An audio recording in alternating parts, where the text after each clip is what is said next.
देवी सीता, तुम सती शिरोमणि हो। तुम्हारी पति भक्ति को देखकर मैं तुम्हारी भक्त हो गई हूँ। त्रिजटा को तुम अपनी मित्र समझो, अपनी सेविका समझो। तुम ये कह रही हो, या तुम मुझसे छल कर रही हो, या तुम राक्षस कुल की नहीं हो? हूँ तो राक्षस कुल की, पर राक्षसों में भी एक भावना होती है, स्त्री सुलभ दया और ममता होती है।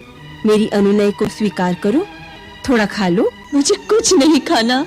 अगर खाओगी नहीं तो फिर जीवित कैसे रहोगी? इस अवस्था में मुझे जीकर भी क्या करना है? इसका अर्थ ये हुआ तुम्हें अपने रघुवंशी पति के प्रेम और बल पर विश्वास नहीं है। ये तुम क्या कह रही हो त्रिजटा? लोक में वही तो एक है जिसमें मैं तो क्या सारा संसार विश्वास करता है। यदि इतना ही विश्वास है तो फिर मृत्यु की कामना क्यों कर रही हो? इस पापी ने तुम पर अत्याचार किया, उसका अंत अपनी आंखों से नहीं देखोगी? यदि श्री राम पराक्रम करके रावण को पराजित करेंगे तो किसके लिए? इस आशा पर। क्या तुम पतिव्रता स्त्री धर्म के अनुकूल बात कर रही हो? यदि अपने लिए नहीं तो फिर स्वामी के लिए ही तुम्हें जीवित रहना होगा।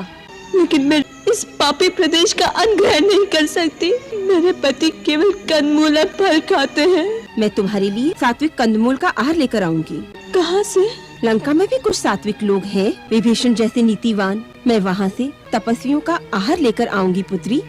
माता। हाँ पुत्री, मेरी कोई संतान नहीं है।